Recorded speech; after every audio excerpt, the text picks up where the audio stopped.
जलन। ममता बहुत ही सीधी और प्यारी लड़की थी, वहीं सुनील एक सरल और आगे बढ़ने की सोच रखने वाला लड़का। सुनील, बेटा सुनील कहाँ है? अरे जरा एक गिलास पानी तो दे दो। हाँ माँ, अभी आया। क्या माँ, पानी तेरे सर के पास ही तो रखा है। क्या हो गया है, तबीयत खराब है क्या? अरे नहीं नहीं, वो उठने का मन ही नहीं कर रहा था, तो देखा ही नहीं। वैसे क्या कर रहा है? यहाँ बैठना मेरे पास। माँ पढ़ रहा था।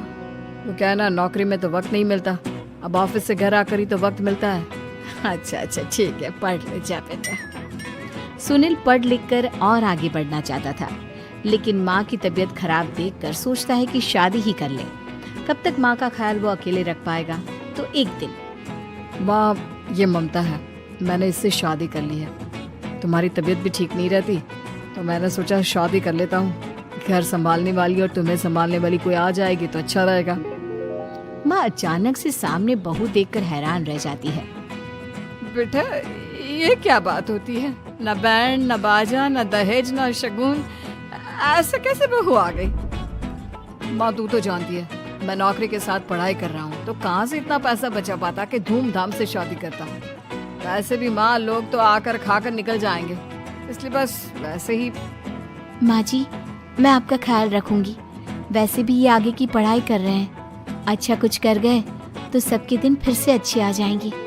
सास को ममता की बात ठीक तो लगती है, लेकिन मन में कहीं ना कहीं लगता है कि कहीं बहू बेटे को लेकर फुर्र ना हो जाए और फिर तो वो रह जाएगी अकेली। बेटा देख, मेरा जो कुछ भी है वो सुनील ही है, और सुनील का भी अब इस दुनिया में मैं ही हूँ और कोई नहीं। क्या सुनील? बिल्कुल माँ, लेकिन आज से ममता भी मेरे जीवन का अहम हिस्सा है, जैसे तू है। सास को बड़ा बुरा लगता है कि उसकी सल्तनत में कोई और हिस्सेदार कैसे हो सकता है। कैसे कोई और उसके 30 साल के बेटे की जिंदगी में अचानक से आकर बराबर का हिस्सेदार बन सकता है। देख बहू, मैं भले थोड़ा बीमार रहती हूँ, लेकिन इसका मतलब यह नहीं कि घर की चीजों में मेरा कंट्रोल खत्म हो गया है। मैं आज भी इस घर की रानी हूँ, समझी? बेटा सोचता है कि ये माँ को अचानक से क्या हो गया। कल तक जो माँ कहती थी कि जिंदगी का कोई भरोसा नहीं, वो अचानक से जंग के मैदान की झांसी की रानी कैसे बन गई? माँ क्या हो गया है? सब ठीक है ना? अचानक कैसी बात कर रही हो? ममता का आज पहला दिन है, स्वागत करो उसका। आसपास की आंटियों को बुलाओ, नई दुल्हन की मुंह दिखाए करवाओ। खैर, सास होने का फर्ज निभाती है और बाद में एक सहेली के साथ बाहर निकल जाती है। क्यों नहीं बताया नहीं कि बेटे का ब्याह कर रही हो? वैसे तो सारा दिन हम ही में घुसी रहती हो। अरे मुझे भी तभी पता चला, मुँह अचानक सर पर लेकर आ गया। कहता है बहू है माँ तुम्हारी। अब इसको भी इतना ही मैं प्यार करता हूँ जितना तुझे करता हूँ। लो जी, ये क्या बात हो गई? क्यों इतना प्यार करता है? अरे माँ का प्यार तो ज्यादा होता है। अब उसको तो कोई दूसरा पति मिल सकता है, लेकिन तुम ही बताओ, क्या माँ की ममता किसी और की हो सकती है? ना जी ना, बेटे को समझाओ ये बात। अरे क्या समझाऊं, मुझे तो खुद ही समझ में नहीं आ रहा कि क्या हो रहा है। जो बेटा कल तक माँ माँ करता था, अचानक से बीवी बीवी का राग आलाप रहा है। देखा, उसकी बीवी ना सुंदर और जवान है। सुंदरता के आगे तो एक से एक नहीं टिके। तो तेरा बेटा किस खेत की मूली है? सास को भी समझ में आ जाता है कि बहू की सुंदरता के आगे माँ का प्यार किसी काम का नहीं। उधर बीवी, ए जी, अम्मा जी सहेलियों को छोड़ने गई थी, अभी तक आई नहीं, हम देख आए क्या? अरे रहने दो ना, आ जाएंगी। कहाँ जाएगी, उनकी आदत है। एक बार जाती है तो पूरी पंचायत खत्म करके ही आती है। अच्छा ही है, खाना वाना खा कर गई होगी। छोड़ो ना, घूमेगी तो खाना पचेगा, नहीं तो ऐसे ही खाट पकड़ लेगी। बहू भी शांत हो जाती है।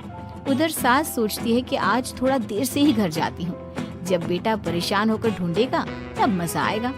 बीवी को खुद ही पता चल जाएगा कि माँ के आगे उसकी दाल नहीं गलेगी। लेकिन वहीं दूसरी ओर घर पर, ए जी, माँ जी अभी भी नहीं आई। हमको तो घबराहट हो रही है कि क्या करें, जाकर पता करें किसी के घर। अच्छा, कहाँ जाओगी ये भी बता दो।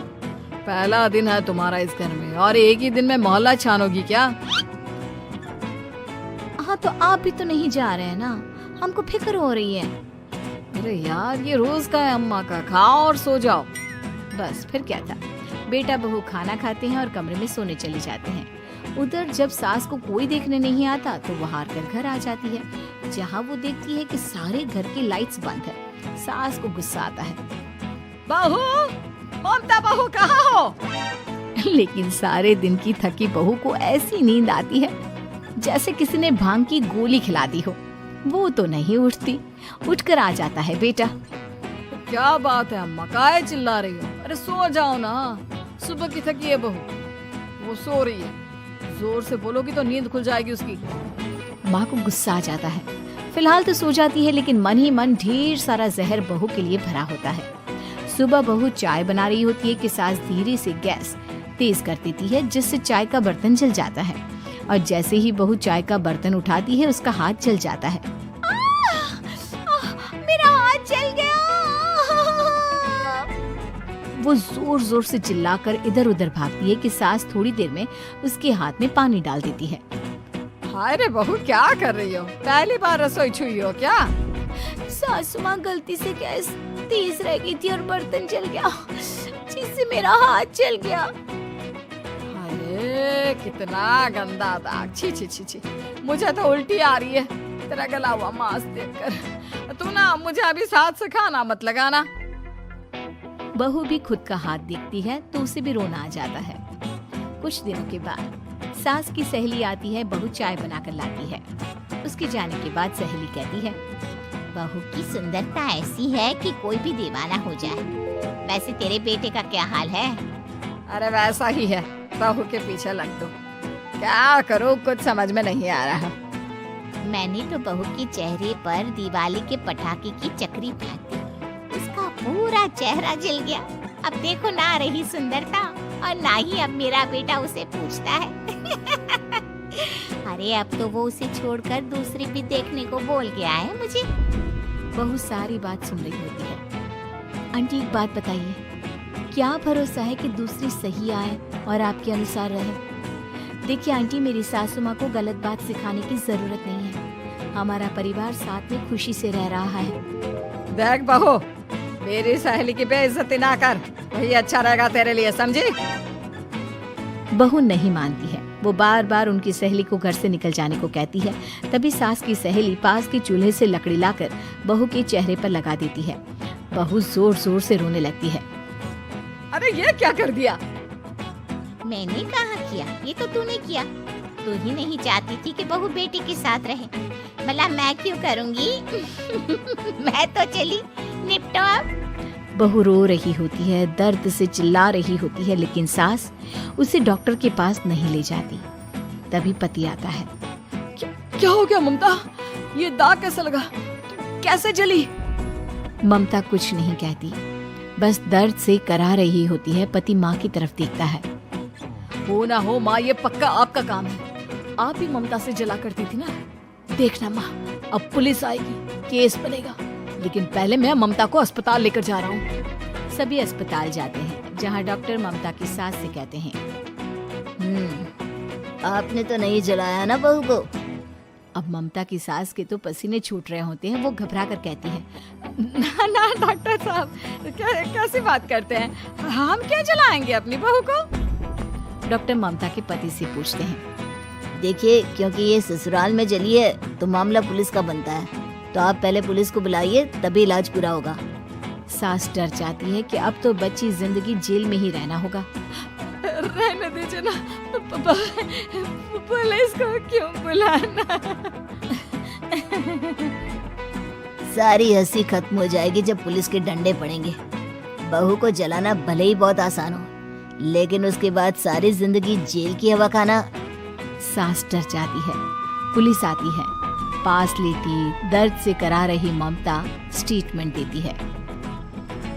तो क्या हुआ था? कैसे जली आप? ममता पास खड़ी सास को देखती है।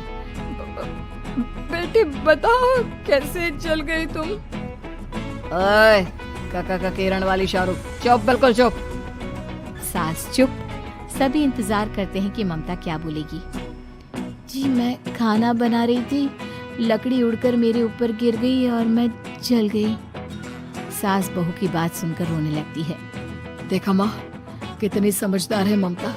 ये चाहती तो, हाँ बेटा, ये चाहती तो मैं आज जेल में होती। मुझे माफ कर दे, मैं आगे से अभी कभी ऐसा नहीं करूंगी। बहू के साथ मिलकर रहूंगी, मुझे माफ कर दे।